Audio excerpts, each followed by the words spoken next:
मैंने बहुत मिलिटेंट देखे लेकिन दम किसी में नहीं देखा सर मैंने। हाँ, एक जो इनके अपर ग्राउंड थे उनमें दम देखे हैं मैंने। सत्य कहेंगे, सत्य लिखेंगे, सत्य चलेंगे। ये भी सुना है कि आतंकवादियों ने आपको मारने का एक बड़ा प्लान बनाया हुआ था, उसकी कोई है कोई डिटेल बताओगे आप हमें? सर डिटेल क्या, पाकिस्तान से स्पेशल आए थे। पाकिस्तान का एक क्या एसके उसका कोड नाम था, एसके। वो बोलता था जो इसको मारेगा मैं उसको पूरे दिन में कांधे पे उठाऊंगा। पहला मिलिटेंट कौन था, किसको आपने मरवाया और क्यों? अपने गांव में किसी के घर में गया मैं, तो वहाँ शाम को मिलिटेंट आ गए। हाँ, शाम को मिलिटेंट आ गए मारने के लिए। 2 निकाहपोश थे, वो भी घट गए थे। एक मिलिटेंट जो था वो ओपन था, वो यहाँ डोडा का था। 18 महीने मेरे को अंदर रखा। किस बिना पे मेरे को अंदर रखा?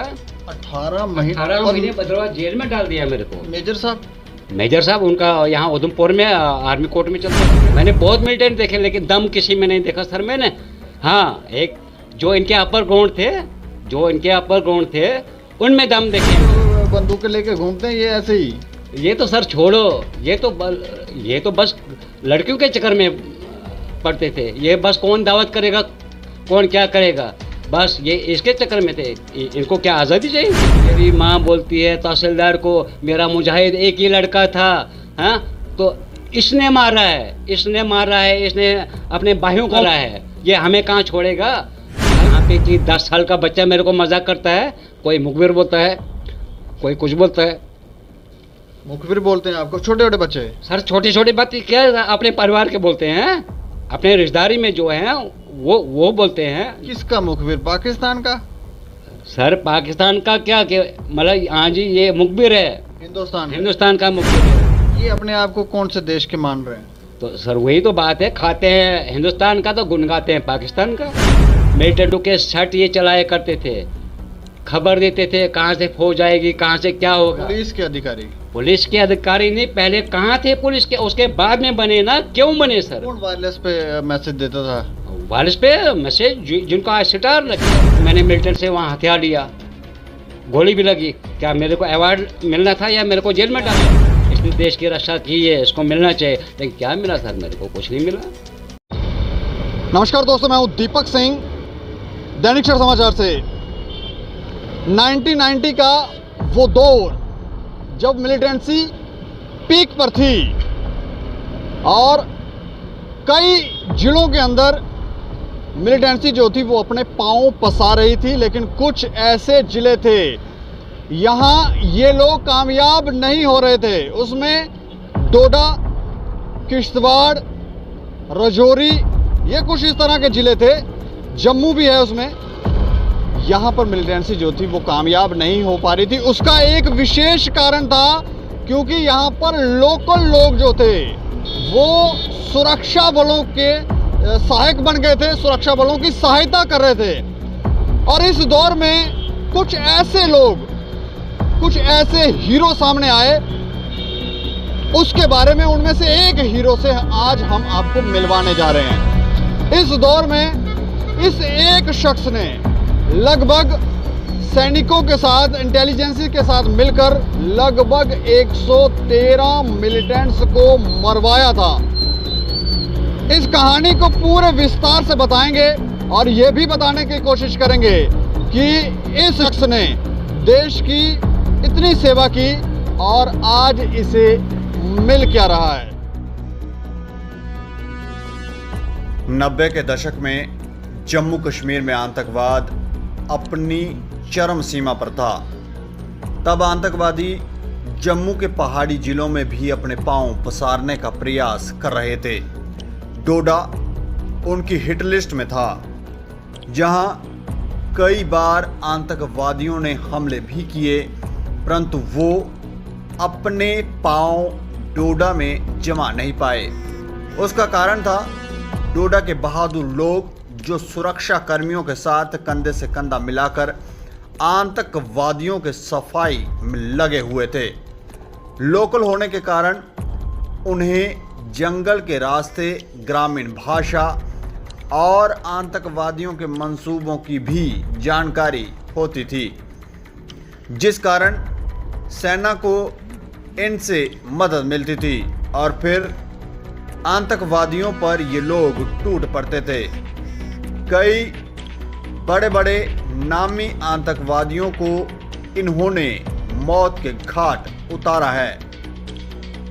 एसपीओ नाम से पुलिस विभाग में नए युवकों की भर्ती की गई थी, जो उस समय सुरक्षा कर्मियों के साथ मिलकर आतंकवादियों के साथ लड़ते थे।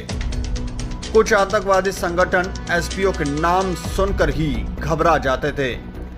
उन्हीं में से एक नाम था मोहम्मद सलीम वानी, जो डोडा का रहने वाला था, जिसने सेना के साथ मिलकर 113 आतंकवादियों को मौत के घाट उतारा था। 30 वर्ष पहले जिस मोहम्मद सलीम वानी ने आतंकवादी उसके नाम से ही थरथराते थे, कांपते थे, आज वही मोहम्मद सलीम वानी प्रशासन से अपने परिवार और अपने हक के लिए दफ्तर से दूसरे दफ्तर में चक्कर लगा रहा है। सलीम वानी कहता है, मेरी देशभक्ति पर किसी को शक नहीं। मैंने प्रधानमंत्री को लिखा, जिसका जवाब भी आया। उन्होंने मेरी सुरक्षा की बात लिखी। मैं रक्षा मंत्री से मिला, परंतु उनके द्वारा जम्मू कश्मीर प्रशासन को लिखे गए पत्र रद्दी की टोकरी में डाल दिए गए और आज भी मुझे मारने के षड्यंत्र रचे जा रहे हैं। उसने कहा, मैं डरता नहीं हूं, परंतु अपने परिवार की सुरक्षा अपनी जिम्मेदारी समझता हूं। यह काम जम्मू कश्मीर सरकार का है, जिसको लेकर मैं चिंतित हूं। मोहम्मद सलीम वानी ने कैमरे पर 90 के दशक के कई राज खोले। क्या कहते हैं सलीम वानी, आइए उन्हीं की ज़बानी सुन लेते हैं।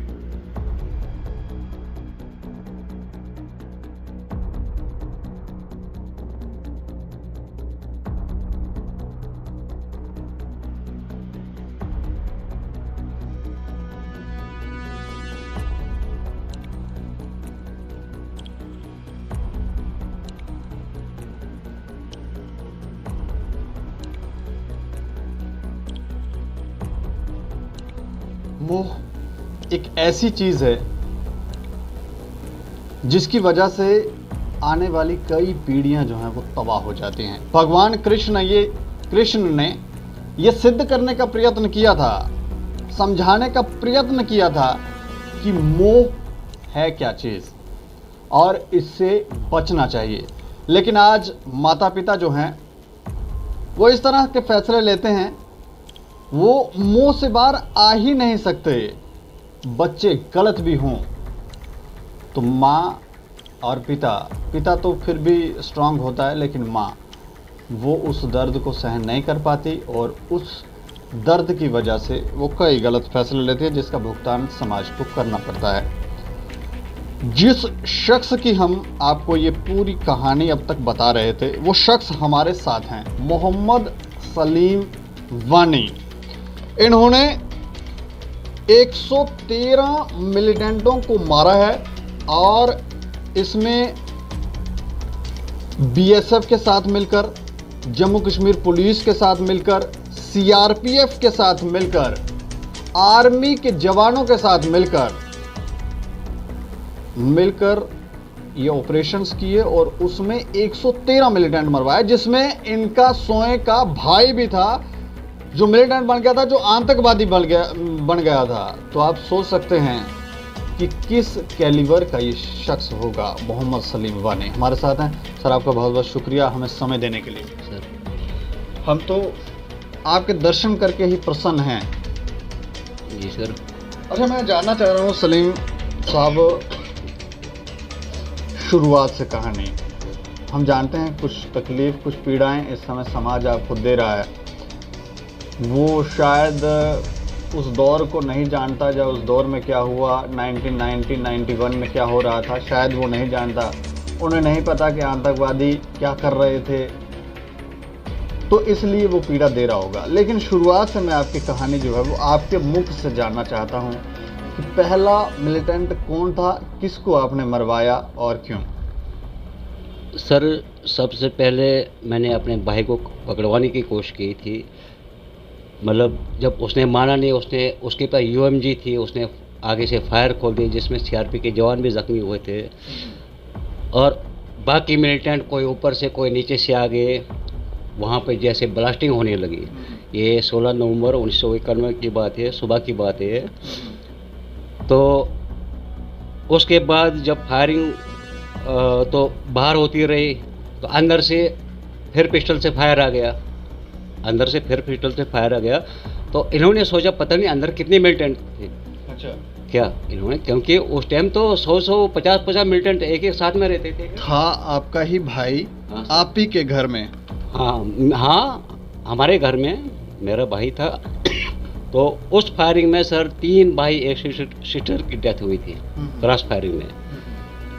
तो मतलब उस टाइम फिर एसएसपी अशोक गुप्ता साहब थे, वो खुद ऑपरेशन में थे।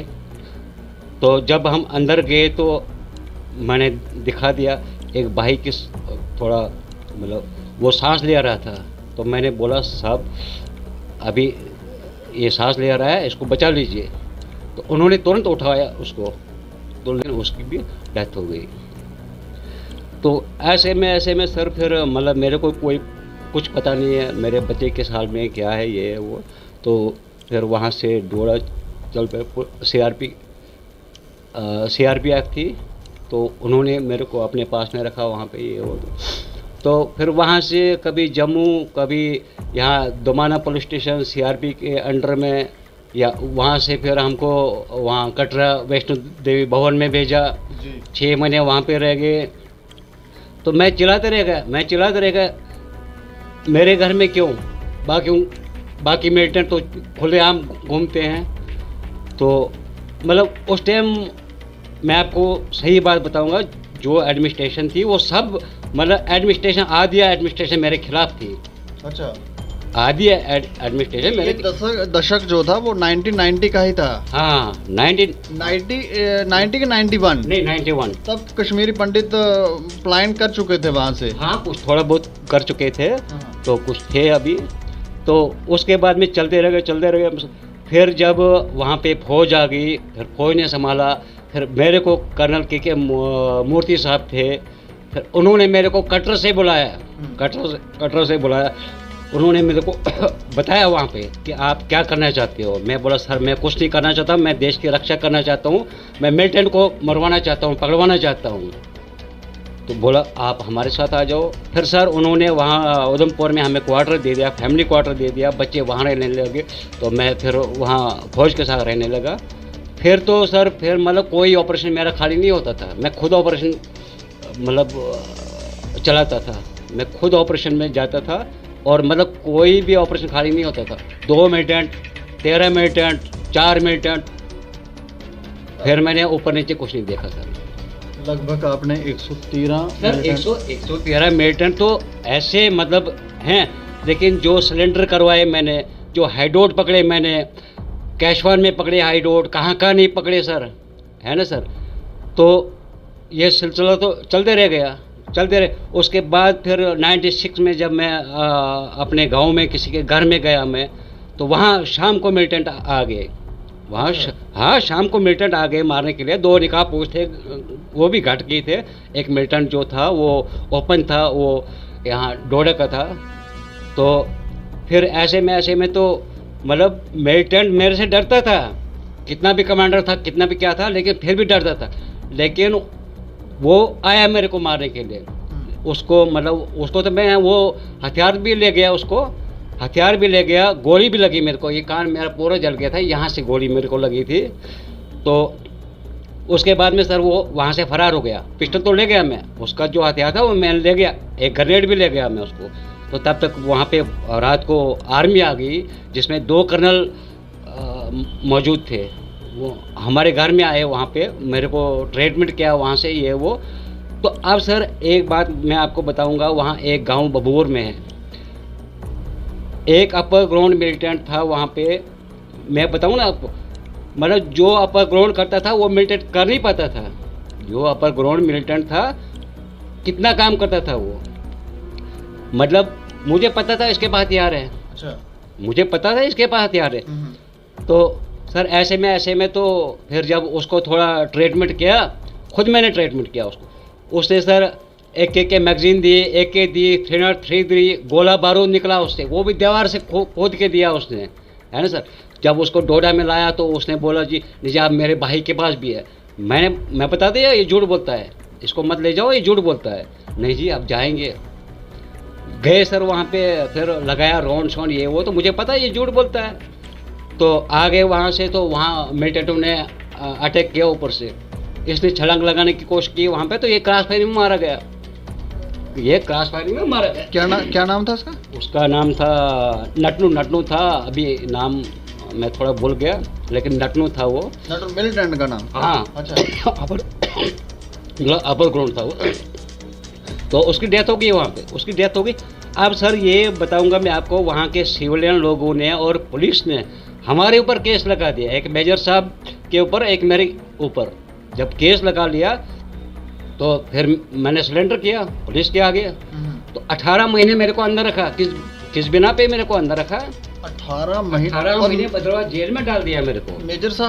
मेजर साहब उनका यहाँ उधमपुर में आर्मी कोर्ट में चलता था केस। अच्छा, उनको नहीं रखा जेल में? नहीं, उनको नहीं रखा, वो तो बाहर थे। अच्छा। हाँ, उनका केस चलते रहेगा।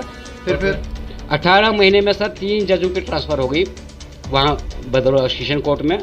तो ऐसे में तो फिर मेरा था ही नहीं कुछ उसमें, वो था मिलिटेंट था, उसके बाद हथियार बरामद हुआ था, क्रॉस फायरिंग में मारा गया, भागने की कोशिश की उसने।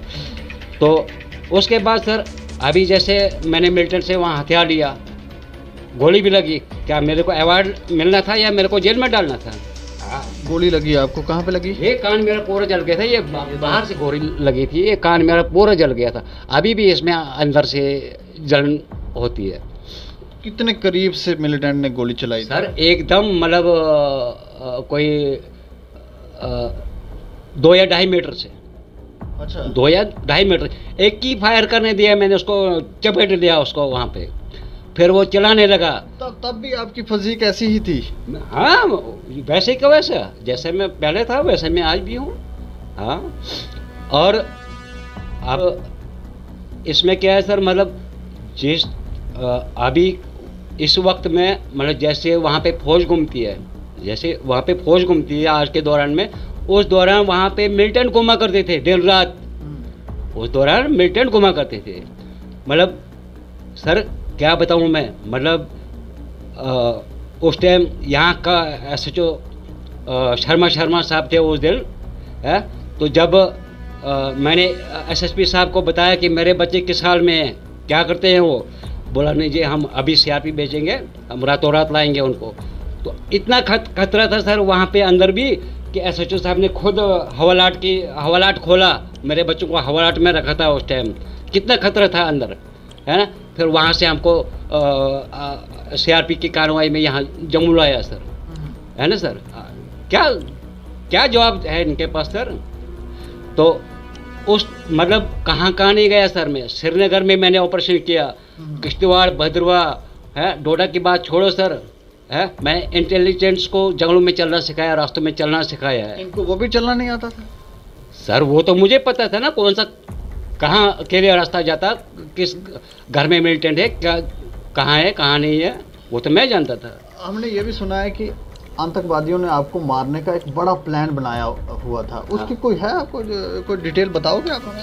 सर डिटेल क्या, पाकिस्तान से स्पेशल आए थे, पाकिस्तान का एक क्या SK उसका कोड नाम था, SK। वो बोलता था जो इसको मारेगा मैं उसको पूरे दिन में कंधे पे उठाऊंगा, है ना सर, कंधे पे घुमाऊंगा उसको मैं। और जिस मिलिटेंट से मैंने हथियार छीना था उसको उन्होंने चिनाब में फेंक दिया था, इतनी बेइज्जती हुई थी उनको। मिलिटेंट को ही चिनाब में फेंक? मिलिटेंट उन्हें चिनाब में फेंक दिया, है ना सर। हाँ, मतलब ये अपनी बेइज्जती बर्दाश्त नहीं कर पाते हैं ये। मैंने बहुत मिलिटेंट देखे लेकिन दम किसी में नहीं देखा सर मैंने। हाँ, एक जो इनके अपर ग्राउंड थे उनमें दम देखे हैं मैंने, ठीक है ना सर। पीछे वाले ये जो बंदूकें लेके घूमते हैं ये ऐसे ही? ये तो सर छोड़ो, ये तो बस लड़कियों के चक्कर में पड़ते थे। ये बस कौन दावत करेगा, कौन क्या करेगा, बस ये इसके चक्कर में थे। इनको क्या आज़ादी चाहिए थी? इनको क्या आज़ादी चाहिए बस थी? मतलब बंदूक लेकर थोड़ी सी दहशत और खाने पीने को शाम को, और फिर लड़कियों के चक्कर में। बस यही था, और क्या था सर? यही था, और क्या था सर? मतलब जो मैंने देखा सर, वो आए कोई माई का लाल दिखाए, है ना सर। ये रिकॉर्ड एक है जिसने अपने पहला फायर मेरे घर में हुआ है सर, पहला फायर जो कि मेरी वजह से हुआ है ना सर। अभी एक मिनट सर, अब मेरा भाई एक है ना सर। अब परसों तहसीलदार को क्या बोलता है सर, सर ये घास, इसने मकान में घास लगा दिया, मेरे मकान में घास लगा दिया। फिर ये माचिस लेके आया, मकान जलाने की कोशिश की। माँ बोलती है वहाँ तहसीलदार को, बोलती है ये मक्कू लेके आता है, ये हथियार लेके आता है, ये हमें मार डालेगा, ये क्या करेगा, किस बात पे सर? ज़मीन के ऊपर। हालांकि ये आप वो बात बता रहे हो जो अभी आपको समस्या है। हाँ, अभी ये गांव के लोग, और सुनने में हमें जो आया, गांव के लोग और आपके अपने परिवार के लोग आपके दुश्मन बन गए, ऐसा क्यों? सर अब किसी का भाई मिलिटेंट था, किसी का बेटा मिलिटेंट था, किसी का क्या था, किसी का क्या था, वो सब मेरे हाथों से गए है ना सर। इसलिए मैंने पहले शुरुआत में शब्द कहा कि मोह, ममता, ये बहुत खतरनाक चीज़ है। जब माता पिता को पता हो कि ये बच्चे गलत रास्ते पे हैं तो कड़क फैसले लें, लेकिन लेगा कौन? ये अब भी उसी सर मेरी माँ बोलती है तहसीलदार को, मेरा मुजाहिद एक ही लड़का था, हाँ, तो इसने मारा है, इसने अपने भाइयों को मारा है, ये हमें कहाँ छोड़ेगा? सर क्या करूं मैं? माता उनको को ऐसा डर लगता है कि आप उनको भी मरवा देंगे। सर मैं बोलता हूं वो किसी गांव वालों को पूछे सर, हालांकि मेरी दुश्मनी है, लेकिन किसी को पूछे क्या ये इसके घर में जाता है, क्या इसने मक्कू लेके गया, क्या ये घर लेके गया वहाँ पे, क्या इसने घास लगा दी अंदर? अगर लगा दिए तो मेरे को सजा दें। अच्छा, अभी जो समस्या आपको आ रही है, एक ये जो आप बात बता रहे हो, ऐसा क्यों हो रहा है? ज़मीन जो थी आपकी अपनी खुद की ज़मीन, खुद की नहीं, दाद की, परदाद की थी सर, परदाद की। एक ही राज क्यों करेगा सर? कितनी ज़मीन थी सर? मैं बोलता हूँ सर, हमारे पास को 30-35 कनाल ज़मीन थी, 30-35 कनाल 30-35 कनाल ज़मीन थी, जो कि सब बेची गई है। यहाँ पे सर मैं बताऊँगा ना सर आपको, ये यहाँ पे देखें सर, ये फोटो उस भाई का है सर। ये हाँ, पास करके दिखाओ। ये फोटो उस भाई का सर। देखें सर कितनी कनाल बेची है सर, क्यों बेची सर? ये यहाँ पर 3 कनाल 19 मरले, ये दिखाओ, 3 कनाल 19 मरले, ये ज़मीन बेची है? ये सर इसने बेची है। अच्छा, अगर मैं बड़ा हूँ, मेरे को भी पूछना था, तो सर इसका जो साला है वो डीडीसी मेंबर है कांग्रेस का, है ना, सक्के मामे का लड़का, उसका भाई भी मिलिटेंट था, वो भी मेरे हाथ से गया है, ठीक है। लेकिन ये सब उसकी सपोर्ट करते हैं ना, ये सब उसकी सपोर्ट करते हैं। क्यों करते हैं सर? मुझे एक बात समझ नहीं आई, आप इतने देशभक्त थे तो वहाँ पे सारे लोग, इतने ज़्यादा लोग देश के गद्दार कैसे बन गए? सर वो अब मैं आपको क्या बताऊं सर, मतलब वो उस टाइम, उस दौरान ये चाहते थे कल आज़ादी मिलेगी, शाम को मिलेगी, सुबह मिलेगी, इतना वजूद था इनके ऊपर में, है ना सर। ये आज़ादी किस चीज़ से चाह रहे थे? सर मुझे वो कोई पता नहीं है, मेरे को खाली ये पता था कौन मिलिटेंट है, कौन पाकिस्तान में है, कौन क्या है सर। इन्होंने कभी आपको पैसे का ऑफर किया? सर बहुत ज़्यादा, शर्टों पे बात की, वाले शर्ट पे बात की, मेरे पास अभी भी रिकॉर्डिंग पड़ी है सर, वो है ना सर। कितना पैसा बोलते थे और क्यों बोलते थे? 30 लाख रुपया, 5 लाख रुपया, एक घर देता था मेरे को, यार आप वहाँ से छोड़ दो, आप हमारे पास आ जाओ, हम आपको सब कुछ करेंगे, हम इतना करेंगे, ये करेंगे। मैंने बोला नहीं, तुम गद्दार हो, तुम देश के गद्दार हो, है ना सर। आप नहीं गए उनके साथ? सर क्या बात है सर, अगर मैं बोलता हूँ 91, 92, 93 में जब डोडा में एडमिनिस्ट्रेशन तक मेरे खिलाफ थी, मैं उस टाइम नहीं झुका, तो आज क्यों झुकूँ मैं सर? आज क्यों झुकूँ मैं?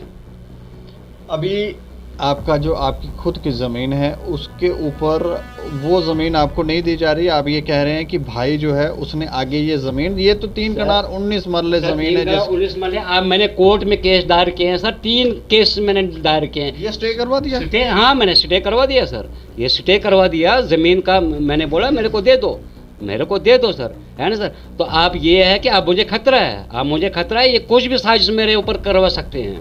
मतलब अभी आपको अपने ही परिवार भाई माता से खतरा है। सर वो तो उनको आगे लगाया है ना, खतरे वाली तो बहुत हैं। अच्छा, सारे लोग पीछे से मिलकर जो पहले मतलब आपको नहीं मार पाए तो हाँ। अब वो कुछ नए गेम खेल रहे हैं। बिल्कुल बिल्कुल, हाँ ये बात सही है सर, ये गलत थोड़ी है सर, ये बात तो गलत है। मतलब इन्होंने खुद कबूल किया वहाँ पे, इन्होंने वहाँ तहसीलदार पटवारी सब चोर हैं सर ये, हैं मतलब क्यों हैं। अब सर यहाँ पे देखिए, मैंने राष्ट्रपति को लेटर भेजा है सर, हैं मैंने प्रधानमंत्री जी को लेटर भेजा है मैंने गवर्नर साहब को लेटर भेजा है सर। ये कौन सी बात है। अगर कुछ गलत है सर तो मुझे सज़ा दो ना सर, अगर कुछ भी गलत है इसमें मुझे सज़ा दो। अगर मैंने देश के लिए इतना किया है, ना उधर से मिला ना मेरी ज़मीन भी जा रही है ना सर। आपको लोग हिंदुस्तान का एजेंट, गद्दार और लोगों का दुश्मन क्यों मानते हैं? मतलब माने वाली क्या बात है सर इसमें। ये तो पूरी दुनिया बोलती थी। अब आजकल तो कुछ सुधर गए है ना सर, अब तो सुधार आ रहा है। जब मोदी जी आए हैं अब तो सुधार आ रहा है ना सर। जब दफ़ा 370 ख़त्म हो गया है ना सर, जब दफ़ा 370 ख़त्म हो गया तो अब तो इनके कमर टूट गई है ना सर। अभी कौन सा पत्थर चल रहा है श्रीनगर में, अभी क्या अब शांति है, जगह जगह पे शांति है। आप भी अब संतुष्ट हैं? मैं संतुष्ट हूँ सर, बराबर, उसमें कौन। अपनी जान का आपने हमें खतरा बताया, इसको लेकर आप कभी रक्षा मंत्री से जाकर मिले या प्रधानमंत्री से या गृह मंत्री से? राजनाथ जी से, मेरी बेटी भी साथ में थी, मैं दिल्ली में गया, राजनाथ जी से मिला मैं।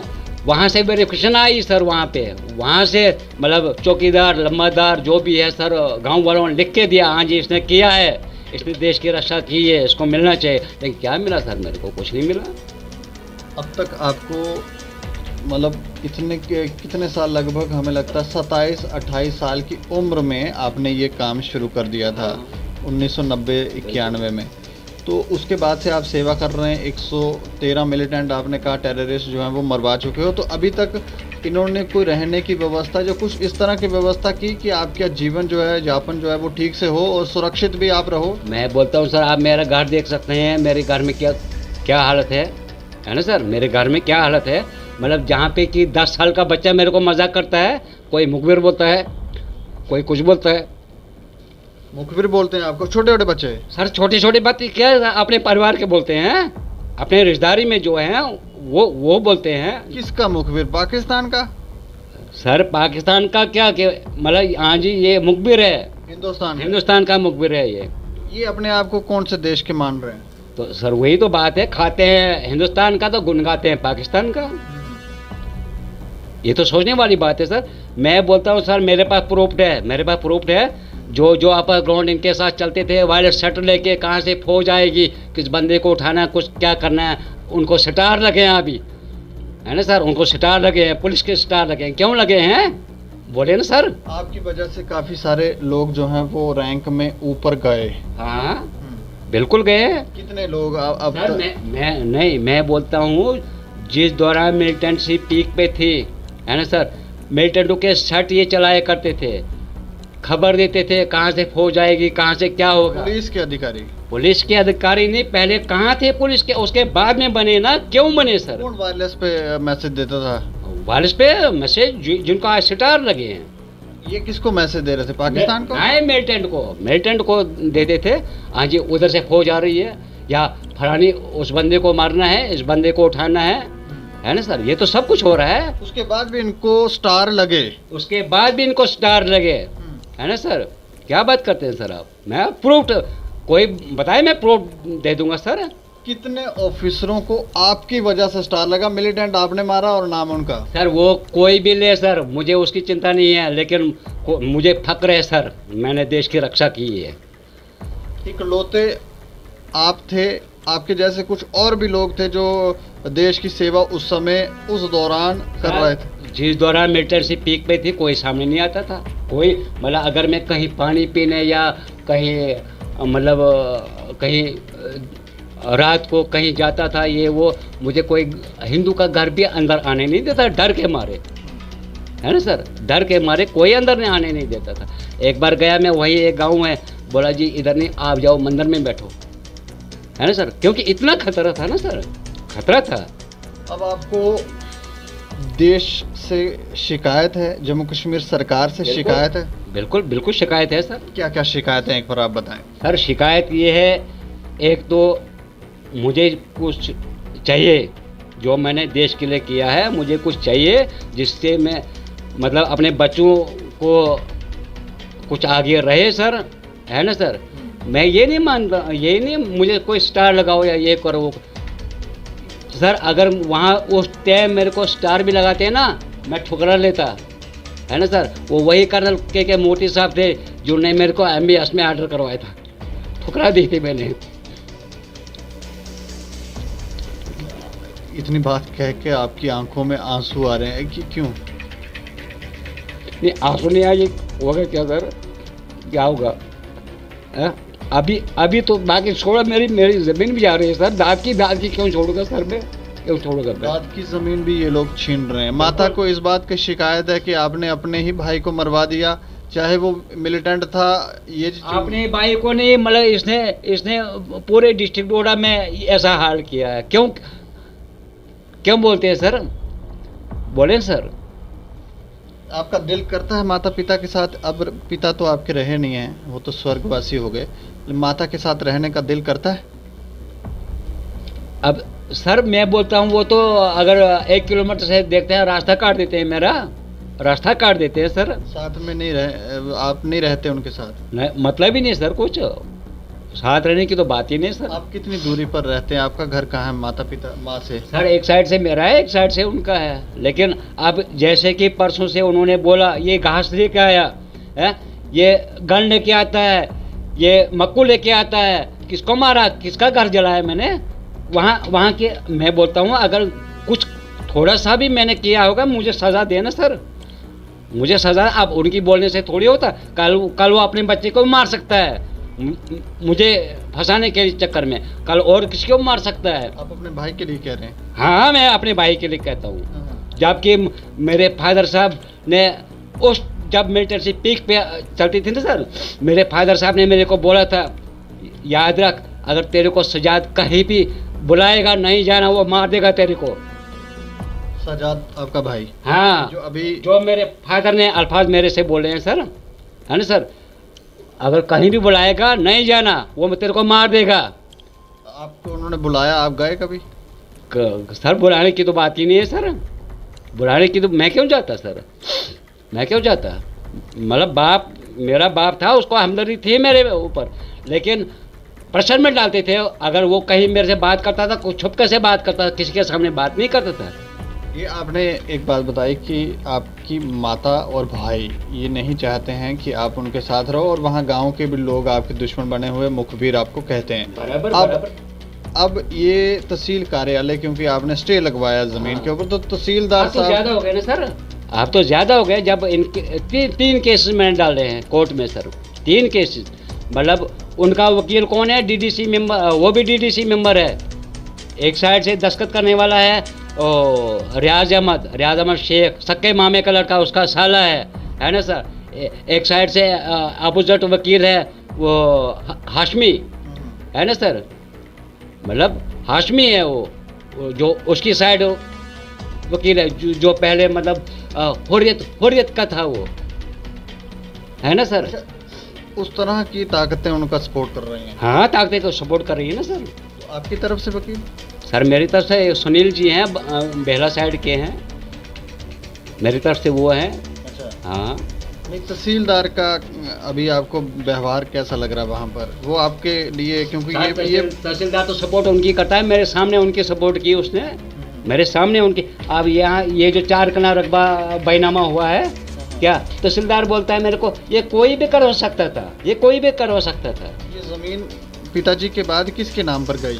सर पिताजी के नाम सर मेरा तो यही है बस, मोहम्मद सलीम वानी पहला नाम मेरा है, बाकी तो कुछ नहीं मेरे पास में। आप देखिए सर घर के जहाँ घर मेरा है वहाँ वहाँ मेरी कागज भी नहीं चल रही है, वो भी इसके नाम चल रही है। अच्छा। हाँ वो भी इसी के नाम चल रही है। कल को वो घर भी मेरा बेच देगा तो फिर मेरे बच्चे कहाँ जाएंगे सर, मेरे पोते कहाँ जाएंगे? अभी आप क्या चाहते हैं सरकार से कि आपके रहने की व्यवस्था परमानेंट व्यवस्था करे? हाँ वो तो करनी है ना। डोडा क्षेत्र में ही कि आप चाह रहे हैं कि जम्मू क्षेत्र में की जाए? सर मैं बोलता हूँ किसी भी जगह करें सर, लेकिन ये भी है कि मतलब मेरे बच्चों का कुछ ऐसा भी होना चाहिए जिससे मेरे बच्चे आगे बड़े होके मतलब कुछ किसी के घर खाने के लिए ना जाएं या कुछ मांगने के लिए ना जाएं, वो भी तो होना चाहिए ना सर। तो 60 वर्ष के हैं मोहम्मद सलीम जी, दर्द है, तकलीफ है और देश की सेवा करने के बाद ये हश्र है, क्योंकि डोडा क्षेत्र में ये रहते हैं, जिस क्षेत्र में रहते हैं तो जिस समय मिलिटेंसी पीक पे थी, आतंकवादियों का दौर था और उस समय इन्होंने देश की सेवा की, तो उस समय ज़्यादातर लोग मिलिटेंट बने हुए थे, उनके बच्चे जो थे वो मिलिटेंट बने, तो इस समय सभी को मोहम्मद सलीम वानी खटकते हैं। इसकी वजह से यहाँ पर वो जो चाहते थे वो नहीं हो पाया, ऐसा हमें लगता है। वो लोग जिस तरह की मानसिकता उनके दिमाग में है वो ठीक नहीं है और उनको समझना चाहिए कि जिस थाली में हम खाएं उसमें छेद ना करें। उसी में छेद करेंगे तो फिर आने वाली पीढ़ियां जो हैं वो पूरी तरह से तबाह हो जाती हैं। और आप देख ही रहे हैं कुछ हद तक अब हमारा देश सुरक्षित अनुभव कर रहा है, लेकिन उस समय बहुत मुश्किल था। और अब ये कह रहे हैं कि इनको उसका थोड़ा सा 1-2% ही इनाम दिया जाए, रहने की व्यवस्था की जाए, परमानेंट रहने की व्यवस्था की जाए, क्योंकि लोग अगर दुश्मन हो गए हैं, प्लान कर रहे हैं, तो फिर इनकी जान को खतरा भी हो सकता है। तो इनके लिए हम तो ये कहेंगे कि इतना कुछ करने के बाद, एजेंसीज को सपोर्ट करने के बाद, हमारे सुरक्षा बलों को सपोर्ट करने के बाद इनको इनाम मिलना चाहिए, इनको रहने की परमानेंट व्यवस्था होनी चाहिए और इनके बच्चों को भी कोई नौकरी मिलनी चाहिए, ताकि ये ऐसा ना समझें कि देश की सेवा करने के बाद इनको मिला क्या। इस तरह से का एक संदेश भी जाना चाहिए। यहाँ कोई भी नहीं था, जब कोई भी देश के लिए नहीं खड़ा हो रहा था, उस समय अगर मोहम्मद सलीम वानी जी इस तरह का कार्य करते हैं तो इनके लिए तो हमें लगता है कि इनाम मिलना ही चाहिए, जगह होनी चाहिए, रहने की व्यवस्था होनी चाहिए, सुरक्षा भी होनी चाहिए, सुरक्षा बल भी हों ताकि इनको ये प्रोटेक्ट रहें। बाकी इस खबर के ऊपर आप अपनी प्रतिक्रिया भी दें और देखते रहें दैनिक समाचार। मुझे और मेरे सहयोगी अमित डोगरा को दें इजाज़त। नमस्कार।